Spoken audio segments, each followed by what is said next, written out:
Thank you very much, Dr. Tan and the School of Clinical Oncology, to invite me to speak about spatially fractionated radiation therapy. It's a true pleasure to be here with you today virtually. Here are my disclosures, and the learning objectives are defining spatially fractionated radiation therapy, SFRT, rationale and biology, the clinical experience in palliative and definitive treatment, and potential applications, future directions. SFRT is simply the intentionally heterogeneous delivery of dose to the tumor. We are used to DVH looking like this. However, an SFRT DVH looks like this, as you can relate to this very heterogeneous distribution of high and low doses in this breast tumor. As many innovations, SFRT started as a clinical challenge. Massive, bulky, therapy-refractory tumors are a huge clinical challenge for symptomatic control, and conventional radiation is often limited by the dose limits of normal tissues. The heterogeneity pattern of SFRT is defined by the distance between the high-dose peaks. Here you see the peak, and here the valley of the dose, and also by the magnitude of difference between the valleys and the peaks. And we will talk about grid therapy and lattice therapy, which follow the dotted white curve, and not about mini-beam and microbeam, which have not really entered the clinic yet. Here is grid therapy, the most common form of clinical SFRT, and it is delivered with a grid collimator that you can see here attached to the machine head, and which gives you the heterogeneous pattern shown in this phantom. Here is the dosimetric representation of the pattern, and here is a patient with extremity sarcoma with the dosimetric distribution of grid therapy. Lattice therapy is a 3D form of SFRT, taking advantage of advanced delivery, particularly VMAT. And here, high-dose spheres are more variably placed within the tumor, more individualized for better normal tissue sparing. And you can see in this particular patient how rapidly the tumor decreased by 70% volume regression and remains calcified and locally controlled in this patient. So let's make a quick excursion to rationale and possible biological underpinnings. So in summary, we know SFRT is heterogeneous dose. And we also know it's given in large ablative radiosurgery type fractions, usually one treatment. This addresses normal tissue sparing because of the low dose in the periphery around the target. At the same time, takes advantage of the better response of large ablative hypofractions. But there's a third aspect, and that is the potential for immune host responses. And this is particularly interesting and exciting in the era of immunotherapies. This is the first of two studies I like to show. Whole tumor radiation versus 50% half tumor radiation, dotted lines, different colors at different doses. In the nude mice, which are not immunocompetent, as expected with whole tumor radiation, you would see a response, so a growth delay, and not so with half tumor radiation. Tumor will continue to grow. However, with the immunocompetent mice, the same experiment shows that these different curves and different colors at different doses are quite similar between half and whole tumor radiation. So similar responses with partial versus whole tumor radiation. So let's look at cytotoxic T-cell infiltration. In the whole radiated tumor, you see some, And here is again the half-radiated tumor, the area that was in the radiation field and outside the radiation field. You see more in the half-radiated tumor, but you see the most in the area outside the radiation volume in a half-radiated tumor. So you have a threefold amplification of cytotoxic T cells in the non-irradiated half of the tumor, suggesting an immunologic phenomenon. The second study from University of Arkansas now adds immune checkpoint blockade to the partial tumor radiation and looks at the irradiated tumor and an elsewhere tumor called abscopal tumor in the immune competent mouse model, and they have created their own grid collimator for this animal irradiator. So here is whole tumor radiation and partial tumor radiation with grid therapy. And I like to bring your attention to this elsewhere tumor, the tumor that was not irradiated. A tumor was injected elsewhere into the animal at the time of radiation of the treated tumor. And this simulates metastatic disease, perhaps starting off at some point. With whole tumor radiation, it didn't matter whether the primary tumor was irradiated, so this is black, the unirradiated animals, or whether the primary tumor got radiation. The secondary tumor or the elsewhere tumor continued to grow. However, if partial tumor radiation was given with grid, the elsewhere tumor slowed in its growth. So decreased growth rate of the elsewhere or abscopal tumor with grid therapy to the primary tumor, which suggests that combining radiotherapy with dual checkpoint blockade may be synergistic and generate early changes in immune activation profile against both the primary tumor and tumors elsewhere. And you can certainly see the CD8-CD4 ratio being quite different if grid therapy is given compared to whole tumor radiation given, and this is the ratio within this secondary tumor. So now let's go back to the clinical experience and the current clinical data on grid and lattice SFRT. Within the grid, lattice, microbeam, and flash radiotherapy working group of the Radiosurgery Society, we have recently collected and rigorously assessed the existing clinical data of SFRT in terms of patients, study type, outcome measures, and also the delivery of SFRT. So I will go over the major classic studies. Initially, the inaugural series of palliative tumors using grid therapy. And you can see this first study had 60 plus patients, 70 plus metastatic sites. They were all massive treatment refractory pre-treated tumors, largely sarcomas, GI primaries, certainly mixed site and histologies, many of them in the abdomen and pelvis, difficult to treat sites. And of course, we looked very carefully at what type of endpoint assessments were done. And here in this very early series, you have response rate assessment for local control, survival, and also toxicity. And how were these patients treated?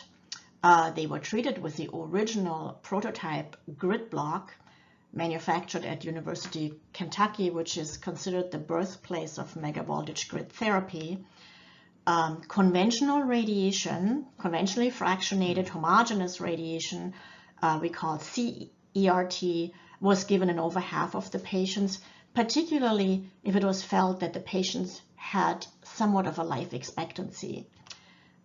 Dose 10 to 15 gray, really empirical dose, and dose was higher if the plan was to give SFRT only. So what did we learn? These are palliative responses. That was the main assessment of this study. We learned that response rate is very high, and there was a very meticulous assessment on the response rate and what particular symptomatic response was evaluated.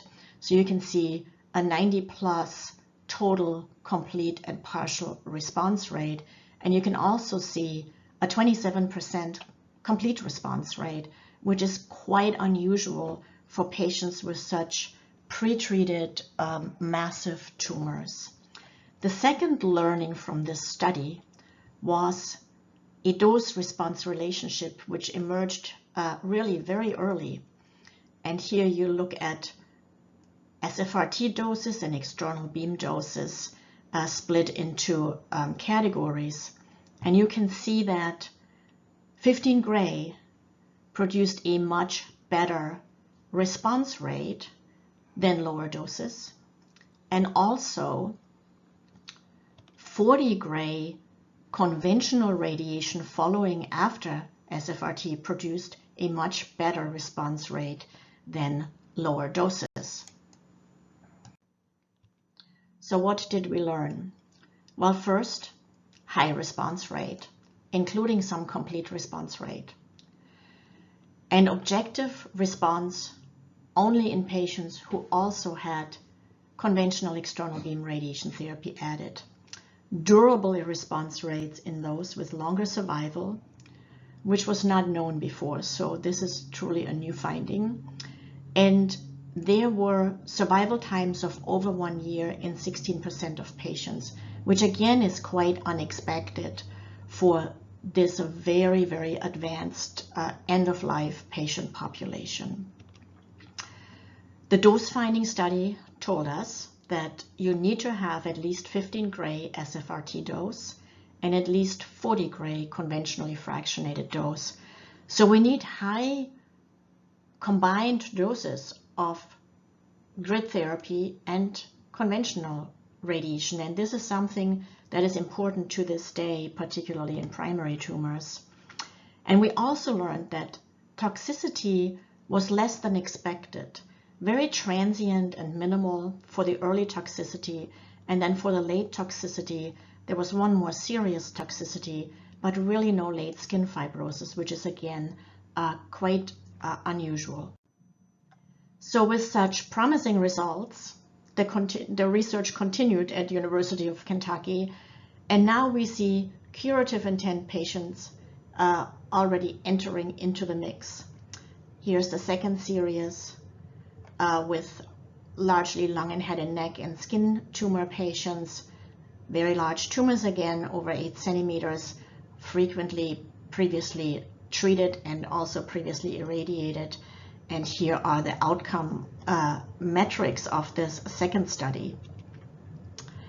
The grid dose still in the range between 10 to 20 gray, and patients with curative intent received full dose conventional radiation afterward.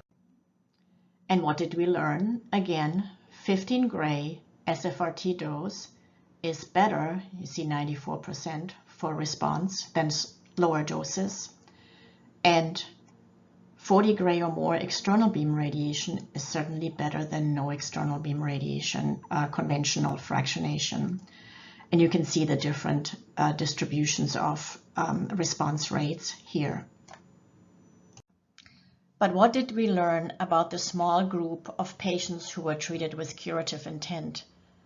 Well, a high proportion of clinical complete response rate in these few patients, small numbers, and a high proportion of pathologic complete response rate in those who had biopsies or went on to resection of their head and neck tumor. The dose finding study is confirmatory. You need more than 15 gray, and also again showed that you need high conventional external beam doses after SFRT. Toxicity, except for one very severe grade 5 toxicity, the toxicity was modest. So in summary, these early grid therapy studies showed us that grid therapy is clinically feasible, symptom response rate is high and toxicity is low, and that conventionally fractionated radiation dose is needed afterwards for durable control. We also have a study that I didn't address due to time that compared a more modern multi-leaf collimator-based grid technology with the grid collimator technique, and essentially confirmed the data and also showed high pathologic response rate and substantial survival in particularly head and neck cancer patients. So you can say the trend has been from palliative to definitive treatment, from symptoms response assessment to local control and assessment of survival, and from 2D grid to a more 3D IMRT and VMAT-based approach, and that's what I will go over next when we speak about lattice therapy and individually treated primary tumors. So now let's speak about primary head and neck cancer, non-metastatic, locally advanced head and neck cancer, and here's just an example of this large neck node in this patient. So the first study, again, small study, 27 patients with bulky N2 to 3 disease, largely squamous cell cancer, preoperative therapy and definitive therapy. There were two subgroups of patients. Large size, here's the range of sizes. Most common disease site was the neck, but no prior treatment. These are curable, potentially curable patients treated definitively. 15 gray, we know we need 15 gray for SFRT using grid block, and conventional full dose, either preoperative radiation dose or definitive radiation dose, plus concurrent chemotherapy. And the assessments of this study was the whole range of metrics that we typically use. The results, again, high pathologic complete response rates, which is very important for long-term outcome, as we know, in the preoperative group. High local control. Overall, in those who were not in the preoperative group, it was lower, as you would expect. High disease-free survival and high overall survival that's more dominated by metastatic disease. And the toxicity, again, was fairly modest for patients with such advanced disease. Wound healing complications, yes, but they're not entirely unexpected, but no late grade 3 complications.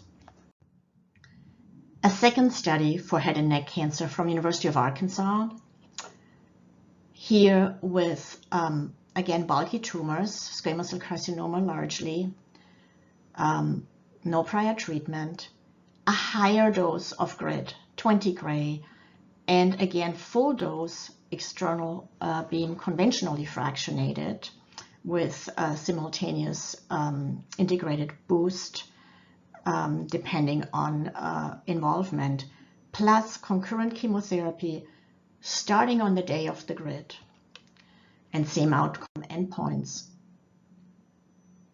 And what did we find? We found high control, high local control, high disease-free and overall survival, but more significant toxicity, trismus, fibrosis, and one fatal carotid complication. So now we do not recommend 20 gray single fraction SFRT for definitively treated patients, and also some caution with adding chemotherapy on the day of the SFRT. The second tumor type I want to go over is cervical cancer. Essentially, all literature on cervical cancer is based on lattice therapy because of the ability to tailor the heterogeneity pattern more individually and more towards normal tissues such as bowel and bladder nearby, using VMAT with typical fractions, 1 to 3 fractions at first, and then conventionally fractionated radiation. So here's the first cervical cancer series, small series, large tumor or severe anatomic distortion that preclude brachytherapy, 3 fractions of lattice, 8 gray each, in total 24, and full dose whole pelvic radiation with boost but no brachytherapy. And the usual endpoint metrics. And in this study, for the first time, we have volumetric and molecular imaging assessment of tumor response in SFRT. Here an example with lattice therapy in this large cervical tumor, and tumor size pre-therapy, and then after the SFRT and 10 fractions of conventional, you have a very drastic tumor regression, and you have pre-therapy SUV at 7.6, and then post-therapy 3 months complete metabolic response and long-term survival in this patient. So what did the data show? Very high molecular imaging response, complete response, high pathologic response. Some of these patients were able to go on to surgery, and very high pathologic complete response, 100% tumor control, no one died of local failure, and survival was really determined by distant disease. And important, no toxicity beyond grade 2. Briefly, a series in lung cancer, again small study, treatment refractory but potentially curable, and very large tumor sizes, all with prior therapy, 18 gray in 1 fraction, followed by full dose conventional radiation, and essentially all outcome endpoints were studied.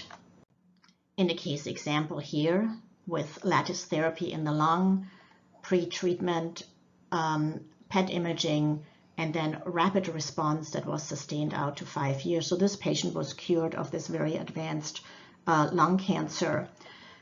Control was high, and this group measures in a volumetric response. So in 90% of patients, we had response, and at last follow-up, also maintaining response. Disease-free survival is very much determined by metastatic disease. Important, no significant early or late toxicity.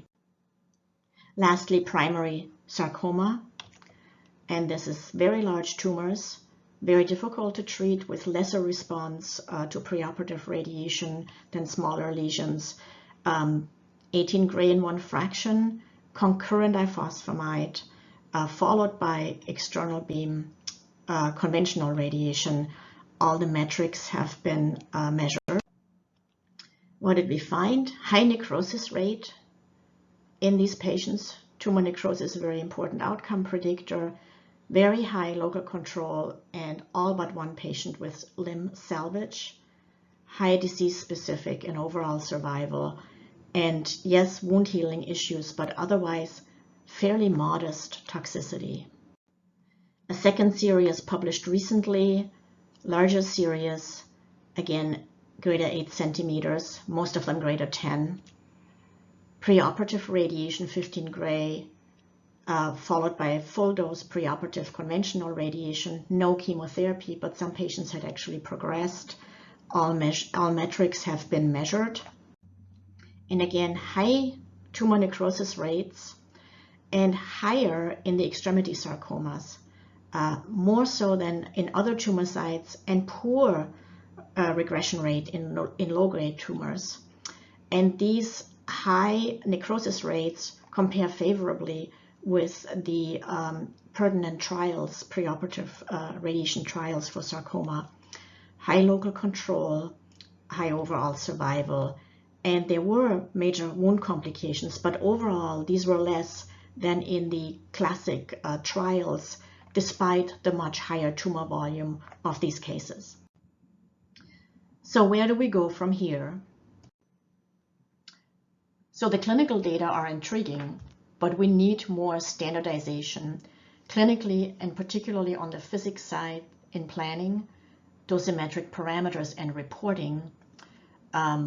Practice patterns are variable. We just completed an analysis, And very importantly, we need multi-institutional trials and a clinical trial consensus, which we in the grid lattice microbeam working group have embarked on and is almost completed.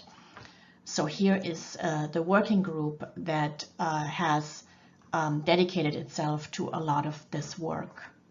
Here are a few white papers on the standardization that is so important, and these are physics white papers that may be very useful for practices who want to start a program. Also useful may be the Radiation Research Journal special edition on grid lattice microbeam and flash. And here is the work we've done on standardizing the design for clinical trials, because heterogeneous radiation has a lot of variables that bring variability into clinical care and research. We have completed head and neck and sarcoma and gynecological cancer and are working on lung cancer.